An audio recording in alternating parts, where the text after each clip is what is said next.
কাইলৈ পবিত্ৰ মহাশিৱৰাত্ৰি। এই বিশেষ দিনটোত সমগ্ৰ দেশৰ লগতে অসমৰ প্ৰতিটো শিৱ মন্দিৰত ভক্তসকলে দেৱাদিদেৱ মহাদেৱৰ আৰাধনা কৰিবলৈ ব্যাপক প্ৰস্তুতি চলাইছে।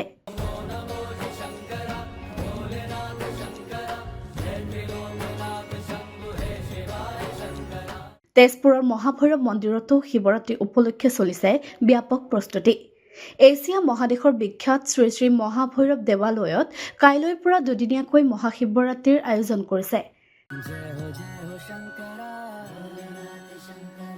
চতুৰ্দশী তিথি কাইলৈ পুৱা 4:48 পৰা আৰম্ভ হৈ পৰহিলৈ অৰ্থাৎ 16 ফেব্ৰুৱাৰী সোমবাৰে পুৱা 5:32 চতুৰ্দশী তিথি সমাপ্ত হ'ব। এই মহাশিৱৰাত্ৰিৰ পূজাভাগ 4 প্ৰহৰৰ হ'ব। ইতিমধ্যে পূজাৰ বাবে বিশেষভাৱে মন্দিৰ প্ৰাংগণ আটকধুনীয়াকৈ সজাই পৰাই তোলা হৈছে। প্ৰত্যেক বছৰে অগণন ভক্তপ্ৰাণ ৰাইজৰ সোঁত বয় মহাভৈৰৱ মন্দিৰলৈ। এই আয়োজনক লৈ আজিৰে পৰা দেৱালয় প্ৰাংগণত এক উৎসৱমুখৰ পৰিৱেশৰ সৃষ্টি হোৱাৰ লগতে দেৱালয়ৰ পূজাৰীসকলো বিশেষভাৱে ব্যস্ত হৈ পৰা পৰিলক্ষিত হৈছে।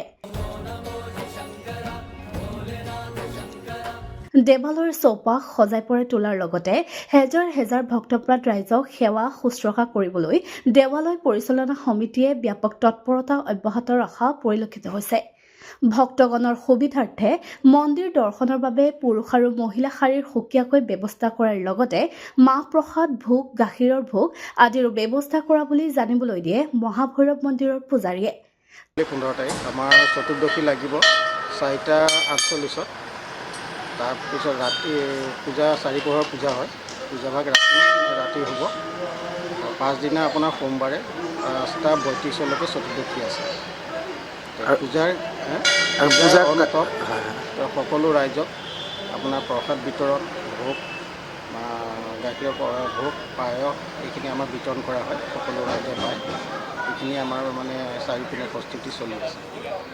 আৰু পূজাৰ কাৰ্যসূচীসমূহ কেনে চলি আছে? ধৰক ভক্তপ্ৰাণ ৰাইজৰ কাৰণে ধৰক জেগা ধৰক আপোনাৰ লাইন লগা বা বহুত ভিৰৰ সমস্যাৰ সৃষ্টি হয়। ধৰক আমাৰ লাইনৰ হেৰি কৰা আছে। আপোনাৰ এইটো চাইডে আপোনাৰ মাইকী মানুহ দিয়া আছে। এইটো মাইকী শাৰী পাতি তেওঁলোক সোমাব আৰু এইটো চাইডে আপোনাৰ মতা মানুহৰ কাৰণে দিয়া আছে। তেওঁলোক শাৰী পাতি এইফালে সোমাই দৰ্শন কৰি ইফালেদি ওলাই আহিব। তেজপুৰৰ পৰা মনোজ শইকীয়াৰ report, the hills time news paper and digital.